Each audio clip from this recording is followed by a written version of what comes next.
अच्युतं केशवं रामनारायणं कृष्णदामोदरं वासुदेवं हरिं श्रीधरं माधवं गोपिकावल्लभं जानकीनायकं रामचन्द्रं भजे अच्युतं केशवं सत्यभामाधवं माधवं श्रीधरं राधिका राधितं इन्दिरामन्दिरं चेतसा सुन्दरं देवकी नन्दनं नन्दजं सन्ददे. இந்த விஷயத்துல அது சரியில்லை. எதுல இருந்து ஜெகத்து வந்தது அப்படின்னு கேட்டா பிரகிருதி அப்படின்னு சொல்லி கொடுக்குறதோ நான் அது தப்புன்னு சொல்றது. ஆக இதுதான் இந்த அதிகரணத்துல பண்ணின நிர்ணயம். கபிலர் சர்வஜனா இருக்காருங்கிறத ஸ்ருதியே சொல்லிருக்கு அப்படின்னு கேட்டான். சொல்லிருக்கு. மனுவையும் அதே மாதிரி சொல்லிருக்கு. மனு எது பேசினாலும் அது நமக்கு மருந்தா இருக்கும்னு சொல்லிருக்கு. எத்வைத்திஞ்ச மனுரவத தத் பேசகம் அப்படின்னு சொல்லி சிறுத்து சொல்றது மருந்து போல அவ்வளவு ஹிதமானதாக இருக்கும் அப்படின்னு அதுவும் சொல்றது. அப்ப மனு சொல்லக்கு கேட்கக்கூடாதா? கபிலர் சர்வஜர்னு சொல்லியிருக்கேங்கிறதுக்காக அவர் சொன்னதை கேட்கணும்னு சொன்னா மனு சொன்னதெல்லாம் நமக்கு ஹிதமானதுன்னு அதே வேலை சொல்றதோ இல்லையோ? அப்ப இது ரெண்டு சமமா போச்சு. எப்படி தீர்மானம் பண்றதுன்னா மனு என்ன சொல்றார்? சர்வபூதேஷு சாத்மானம் சர்வபூதானி சாத்மனி சம்பச்சன் ஆத்மயாஜி வை ஸ்வராஜ்யம் அதிகச்சதி. அதாவது இங்க ஸ்ருதியில சொன்ன அதே விஷயம் சொல்ற. ஈசாவாஸ்ய உபனிஷத்துலயும் இதே மாதிரி மந்திரம் இருக்கு. எத்தனை பிராணிகளோ இருக்காளோ அத்தனை பிராணிகளிடத்திலும் ஒரே ஆத்மாவை எவன் பார்க்கிறானோ அத்தனை பிராணிகளிடத்திலையும் ஒரே ஆத்மா இருக்கு அப்படின்னு சொன்னால் அப்ப அந்த ஆத்மா தான் அத்தனை பிராணிகளுக்கும் ஆதாரம்னு. நான் இதுக்கு ஒரு உதாரணம் சொல்லட்டுமா? நிறைய புஷ்பங்கள் இருக்கு, மாலையா கோக்கப்படுறது இல்லையோ? அப்ப கோக்கிறதுக்கு அதுக்கு ஒரு நூல் தேவைப்படுறது, சூத்திரம். இந்த சூத்திரத்தை கொண்டு மாலை பண்றான். அப்ப இந்த சூத்திரமானது அத்தனை புஷ்பங்களையும் அனுசியூத்தமாக அதை கோத்து வைக்கிறது. புஷ்பத்துல சூத்திரம் இருக்கா, சூத்திரத்துல புஷ்பம் இருக்கா? இந்த நூலுக்கு புஷ்பம் ஆதாரமா இல்ல புஷ்பங்களுக்கு நூல் ஆதாரமா? நம்ம நேர பார்த்தோம்னு சொன்னா ஒவ்வொரு புஷ்பத்திலையும் அந்த நூலுடைய ஒவ்வொரு பாகம் தெரியும், கட்டியிருக்கிறது தெரியும். புஷ்பத்துல நூல் இருக்கிறதாக தெரியலாம், ஆனா வாசம் அப்படி இல்லை. ஒரே நூல் ஒவ்வொரு புஷ்பத்துக்கும் தனித்தனி நூலா இருந்ததுன்னு வச்சுக்கோ, அப்ப ஒவ்வொரு புஷ்பம் அந்த நூலுக்கு ஆதாரம் சொல்லிட்டு போயிடலாம். ஆனா ஒரே சூத்திரம் அத்தனை புஷ்பத்தையும் கோத்து இருக்கும் போது அந்த புஷ்பங்களுக்கு ஆதாரமாக இருக்கு அந்த நூலுன்னு சொல்லணும். மை சர்வமிதம் புரோதம் சூத்திரே மணிகணாக இவ. ஆக அந்த ரத்னங்களை கோத்து ஒரு மாலையா பண்ணும் போது அந்த நூல் இருக்கே அதுதான் அந்த மணிகளுக்கு ஆதாரமாக இருக்கு. சர்வபூதேஷு ஆத்மானம்னு சொல்றதுக்கு இவன் எங்க பார்த்தாலும் அந்த ஆத்மா தெரியுறது, இதே ஆத்மா தெரியுறது அப்படின்னு பாக்குறதுக்கு பூதங்கள்ல ஆத்மாத்வ பாக்குறான். பார்த்து என்ன தீர்மானம் பண்றான்? ஒரே ஆத்மா எல்லா இடத்துலயும் தெரிஞ்சதுனாலதான் அந்த ஆத்மாவில பூதங்களை பார்க்கறான். சர்வபூதானி சாத்மனி, ஆத்மாதான் அதிஷ்டானமாக இருக்கு. அத்தனை பூதங்களும் எத்தனை பிராணிகளை பார்க்கிறோமோ எல்லாத்துக்கும் அது ஆதாரமா இருக்குங்கிறது எவன் பார்க்கிறானோ சம்பச்சன், அவன் தான் ஆத்மயாஜி. இவன் ஏற்கனவே அங்க ஆத்மயாஜிங்கிறதுக்கு என்ன அர்த்தம்னு கேட்டா ஆத்ம ஜானின்னு அர்த்தம் பண்ணியிருக்கான். ஆத்ம ஜானம் வரத்துக்கு முன்னாடி நிஷ்காமமாக கர்மயோக அனுஷ்டானம் பண்றவனுக்கு பிருகதாரண்யகன் ஆத்மயாஜின்னு ஒரு பேர் கொடுத்திருக்கு. தேவயாஜி ஆத்மயாஜி அப்படின்னு ரெண்டு பேரும் என்ன பண்றாங்கன்னா கர்மானுஷ்டானத்தை தர்மத்தை அனுஷ்டானம் பண்ணிட்டு இருக்கா. தேவயாஜியும் அதே கர்மா தான் அனுஷ்டானம் பண்றான், இவனும் அதே தான் பண்றான். அப்ப ஏன் வித்தியாசம்? இவன் என்ன ஆத்மயாஜி, அவன் என்ன தேவயாஜி அப்படிங்கிறதுக்கு என்ன விளக்கம் கொடுக்கறதுன்னு சொன்னா, தேவயாஜிங்கிற தேவதைகளை ஆராதிக்கிறது எதுக்காகன்னு கேட்டா அது மூலமாக தனக்கு ஒரு லாபம் வரணும், பலம் வேணுங்கிறதுக்காக. தேவதானுகிரகம் பெற்று அது மூலமாக தனக்கு அபீஷ்டம் சித்திக்கணும் அப்படிங்கிறதுக்காக அவன் அனுஷ்டானம் பண்றான். ஆத்மயாதி எதுக்காக அனுஷ்டானம் பண்றான்னா, இது அனுஷ்டானம் பண்ணியா என்னுடைய மனசு சுத்தமாகும், இதனால இந்த தர்மானுஷ்டானத்தால என்னுடைய மனசு சுத்தி அடையிறது, அதுக்காக அனுஷ்டானம் பண்றீங்கன்னா அனுஷ்டானம் பண்றாங்க. தேவதைகள் பிரீத்தி வரப்படாதுன்னு சொல்லல, ஆனா அதை உத்தேசமா வச்சுன்னு பண்ணல. இதுதான் ஆத்மயாதி. அங்க அந்த மாதிரி பண்ணினவனுக்கு நிச்சயமா ஆத்ம தியானம் வரும். அப்படிங்கிறதுனால ஆத்மயாதிங்கிற இந்த பதம் ஆத்ம ஞானிய குறிப்பிடுறது. ஆத்ம ஞானி தான் அத்தனை பிராணிகளிடத்திலும் ஒரு ஆத்மாவை பார்க்க முடியும். அந்த ஆத்மா தான் அத்தனை பிராணிகளுக்கும் ஆதாரமா இருப்பதையும் அவனால தான் காண முடியும். அப்படி எவன் பார்க்கிறானோ அந்த ஆத்ம ஞானி ஸ்வராஜ்யம் அதிகச்சதி. ஸ்வராஜ்யம் அப்படிங்கிறது வேற ஒண்ணும் இல்லை, சொர்க்கராஜ்யம்ங்கிற அர்த்தம் இல்லை, மோட்சம்னு அர்த்தம். முக்தி அடைகிறான் அப்படின்னு இருக்குது. அப்ப மோட்சத்துக்கு இந்த மாதிரி அவன் ஆத்ம ஜானத்தை அடையிறது தான் காரணம்னு இதுல இருந்து தெரியுது. அப்ப இதை பார்க்கறச்சே காப்பிலர் இதை ஒத்துக்கவே மாட்டார். இந்த மாதிரி பார்க்க முடியாது, இது தவறுன்னு சொல்றார். ஆக இந்த மாதிரி இருக்கும்போது உபனிஷத்துக்கு அனுகுணமாக சொன்ன மன்வாதி ஸ்மிருதிகளை பிரமாணமாகவும், உபனிஷத்துக்கு விரோதமாக சொன்ன கபிலர் சொன்ன ஸ்மிருதியை இந்த விஷயத்துக்கு அப்பிரமாணமாகவும் சொல்லணும். அப்பிரமாணம் சொல்லிட்டா விரோதம் போயிடும். யாரோ கேட்கிறா, நீ அப்பிரமாணம் சொன்னாலும் விரோதம் இருக்குதானே இருக்கு இல்லையா?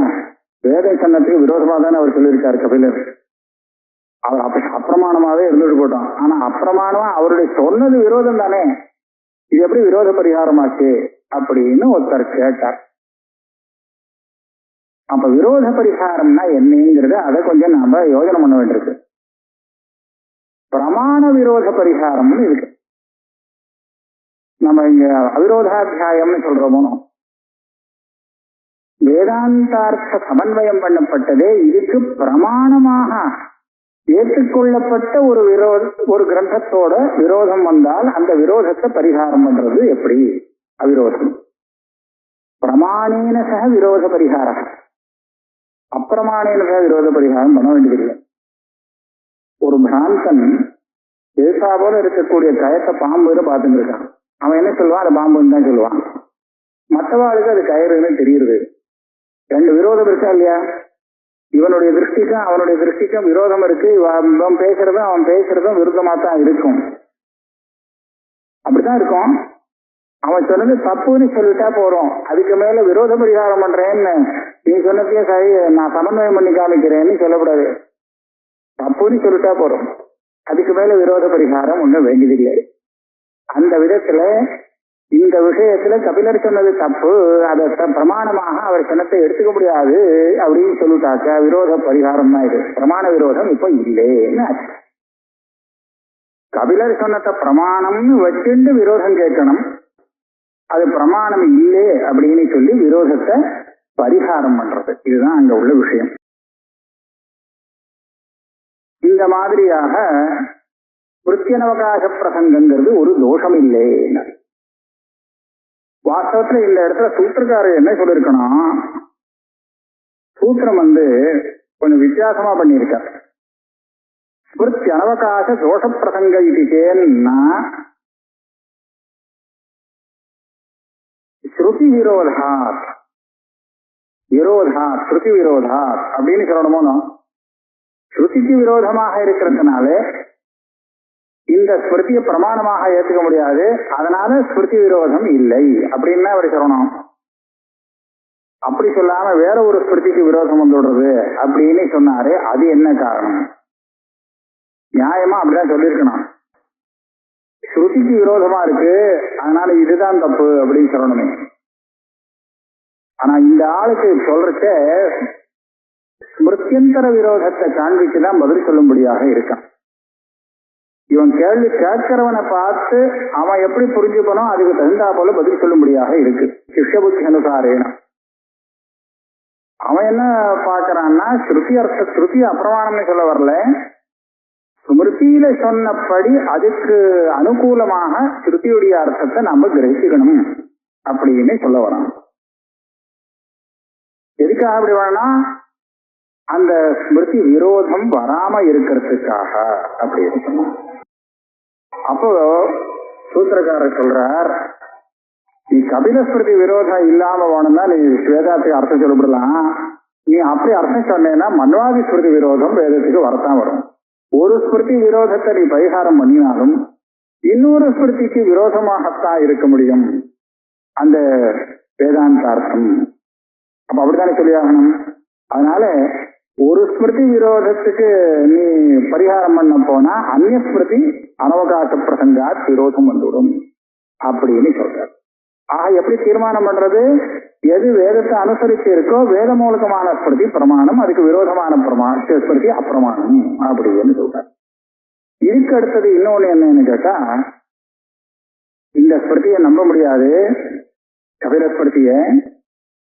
ஏன் அப்படின்னு கேட்டா, இந்த ஒரு விஷயம் மாத்திரம் இல்லை, அதுல சொன்ன பல தத்துவங்கள் வேதத்துல இல்லை. இதரேஷாஞ்ச அனுபலப்தே. அவர் மகத்தத்துவம் அப்படின்னு ஒண்ணு சொல்றார், அகங்கார தத்துவம் மகத்தத்துவம் எல்லாம் தனித்தனி தத்துவமாக சொல்றார் ஸ்மிருதிகாரர். அது நமக்கு வேதத்துல கிடைக்கல.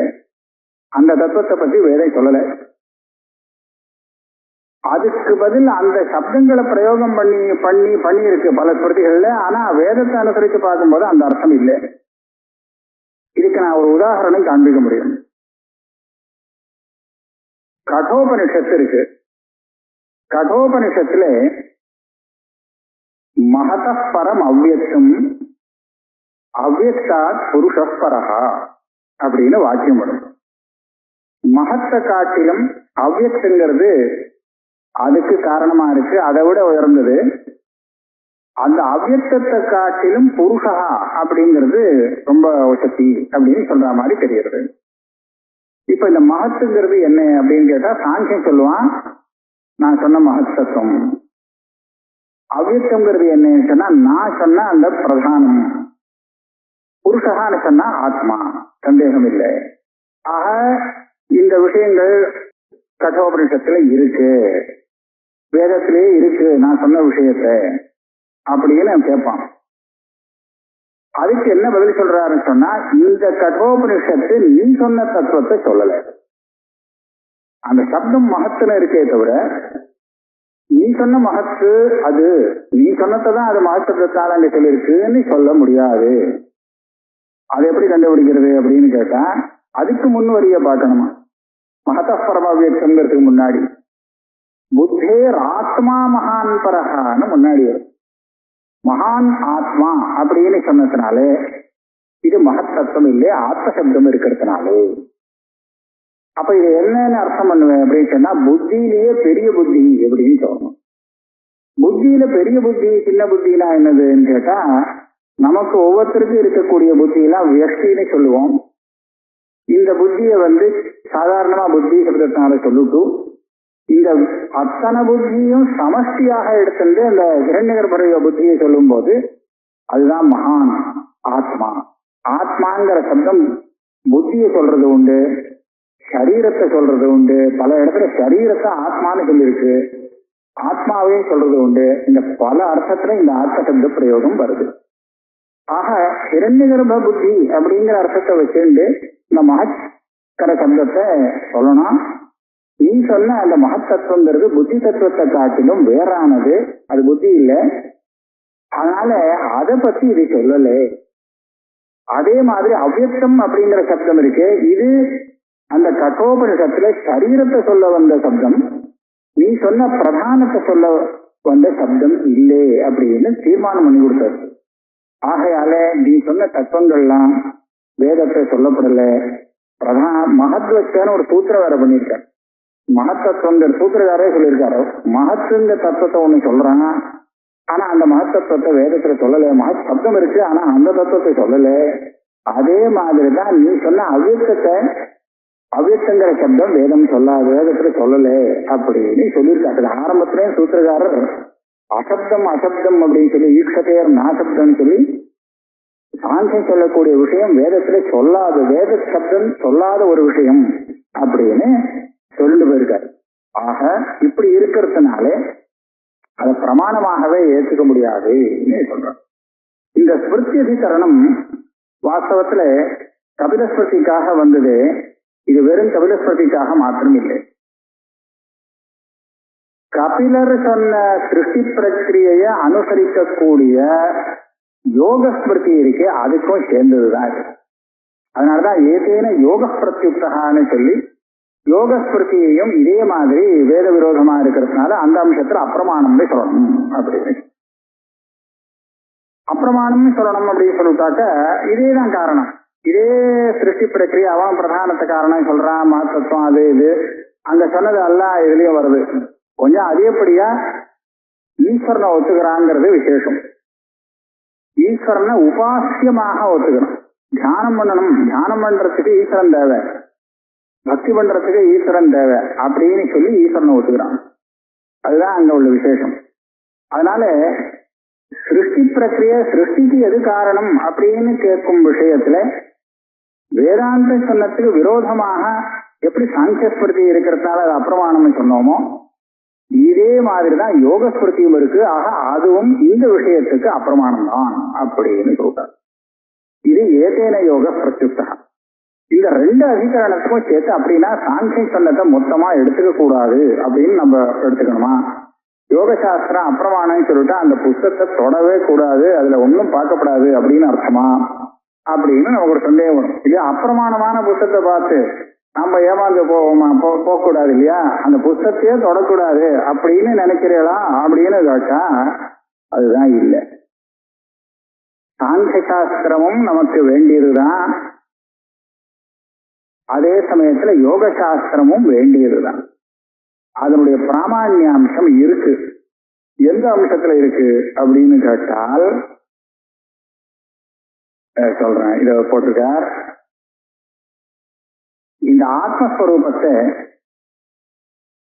கர்த்திருவம் இல்லாத சுத்த சைதன்ய ஸ்வரூபமாக நிரூபணம் பண்ணி கொடுக்கிறது சாங்கிய சாஸ்திரம். அவன் என்ன பண்ணிவிட்டான்? புத்தி கர்த்திரி, ஆத்மா புஷ்கர பலாசவன் நிர்லேபா. ஆத்மாவில எதுவும் ஒட்டுறது இல்லையா? தாமரை இலையில எப்படி தண்ணி ஒட்டாதோ அது போல ஆத்மாவில தர்மாதர்மம் பிரபஞ்சம் ஒன்னும் ஒட்டாது. ஆக கர்த்திருவங்கள்லாம் கிடையவே கிடையாது ஆத்மாவுக்கு. புத்தி தான் வேலை செய்யுது, ஆத்மா ஒண்ணும் பண்ணல. அது பார்த்துட்டு இருக்கு, சைத்தன்ய ஸ்வரூபமாக இருக்கு. ஆக அசங்கமாக ஆத்மஸ்வரூபத்தை நிரூபணம் பண்ணி கொடுத்தான்.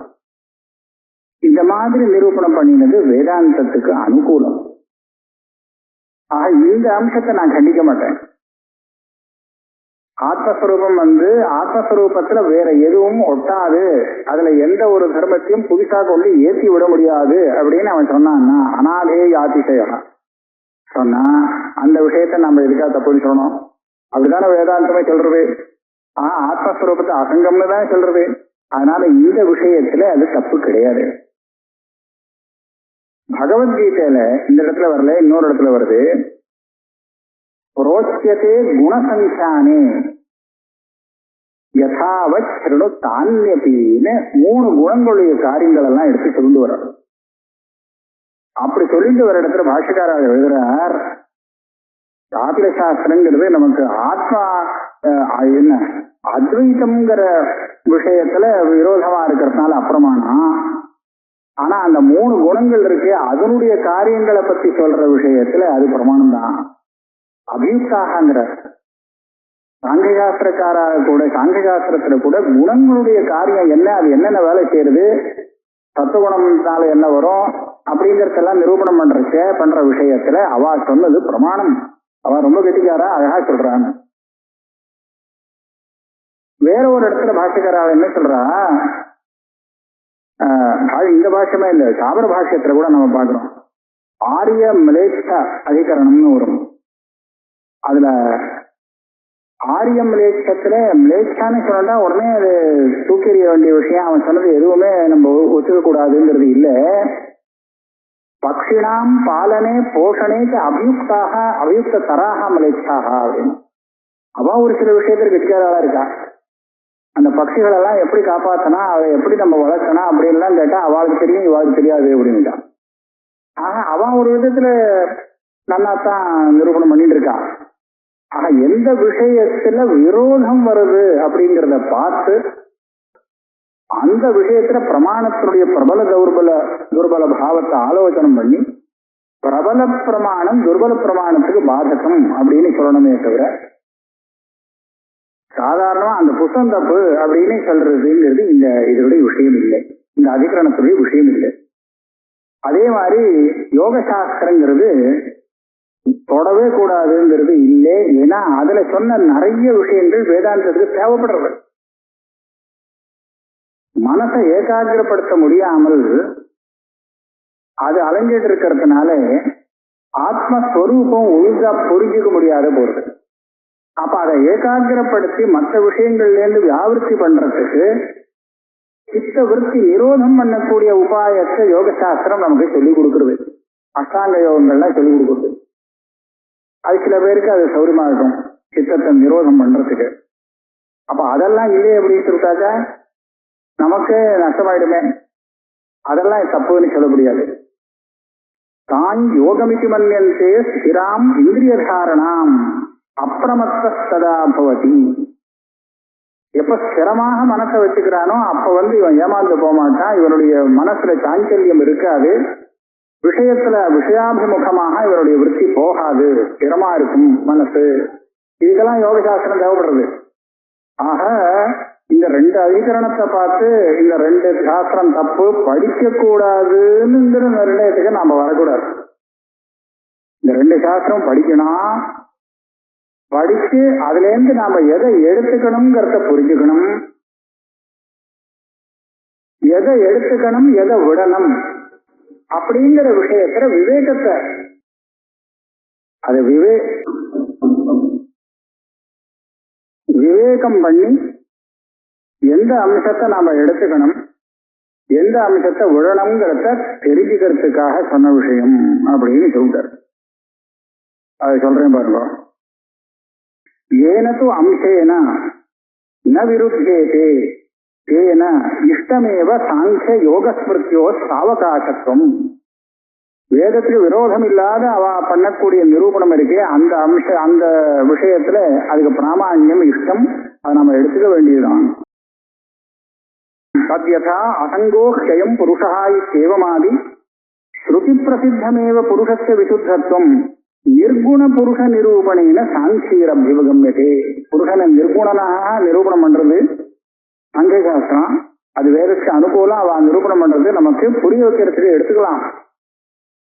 ததாச்ச யோகைரபி அத பரிவ்ராட் விவர்ணவாதா முண்டோ பரிகிரஹா இत्येवमादि ஸ்ருதி பிரசித்தமேவ நிவர்த்தி நிஷ்டத்துவம் பிரவ்ரஜ்யாதி உபதேசேன அனுகம்யதே. யோகசாஸ்திரத்துல பல சூத்திரங்கள்லாம் இருந்திருக்குன்னு தெரிகிறது. ஹைரண்ய கர்ப்ப யோக சாஸ்திரம்னு ஒண்ணு எடுத்து அதுல இருந்து சில சூத்திரங்கள்லாம் வேற இருக்கிறார். நமக்கு இப்ப பிரசித்தமா இருக்கிறது பதஞ்சலி யோக சூத்திரங்கள் இருக்கு. ஆக அங்க சந்நியாச நிரூபணங்கள்லாம் இருக்கான். அது மாத்திரமில்ல அத தத்துவதர்சனாபியுபாயோ யோகா அப்படின்னு ஹைரண்ய கர்ப்ப யோக சாஸ்திரத்துல உள்ள சூத்திரம். தத்துவதர்சனத்துக்கு உபாயமாக இந்த விஷயங்களை நான் யோகத்தை சொல்லிக் கொடுக்குறேன்னு தான் அங்க ஆரம்பிக்கிறேன்.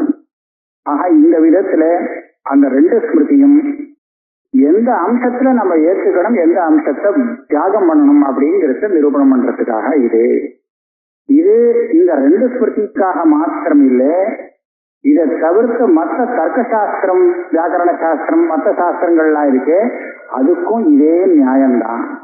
அங்கேயும் எந்த அம்சம் விரோதமா இருக்குமோ அதை எடுத்துக்க முடியாது, விரோதம் இல்லாத அம்சத்தை உபயோகப்படுத்திக்கணும்னு சொல்றோம்.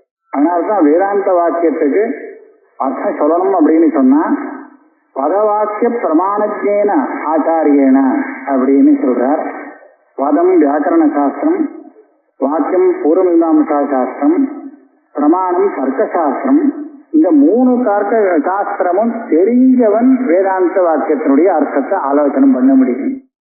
தைரியமே குருபி பூர்வம் பத வாக்கிய பிரமாணதா வியாக்கியாதாக சர்வ வேதாந்தா அப்படின்னு சொல்றாரு. அப்போ வேதாந்தத்துக்கு வியாக்கியானம் பண்றதுக்கு அந்த சாஸ்திரங்கள்லாம் தேவைப்படுறது அப்படிங்கிறத ஆச்சாரியால் ஒத்துக்கிறார். அப்படியானா அந்த சாஸ்திரங்களை மொத்தமா அவ சொன்னத்தை பிரமாணம் எடுத்துக்கலாமான்னு கேட்டா விரோதம் வர இடத்துல தியாகம் பண்ணணும், அதை ஏற்றுக்க கூடாது. அதை எப்படி சொல்றாருன்னா தானியபி தர்க்கோபபத்தியாம் தத்துவஜானாய உபகுருவந்தீதி சேத் உபகுருவந்து நாமா.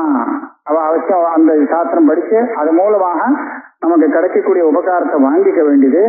ஆனால் தத்துவஜானம் தூ வேதாந்த வாக்கியேபியா ஏவ பவதி. இதுதான் சித்தாந்தம். நாவேதவின் மனுதே தம் பிருகந்தம் தன் உபனிஷதம் புருஷம் பிரிச்சாமி நிச்சயமாதி கிருதித்தா. தத்துவத்தை தெரிஞ்சுக்கிறதுக்கு உபனிஷத்து ஒண்ணுதான் பிரமாணம் அப்படின்னு நிரூபணம் பண்ணினதுனால தர்க்கசாஸ்திரம் மூலமாக நான் தத்துவத்தை தெரிஞ்சுக்கிறேன்னு போகக்கூடாது. அதுதான் தாற்பயமே தவிர அதெல்லாம் படிக்க கூடாதுங்கிற அபிப்பிராயம் இல்லை.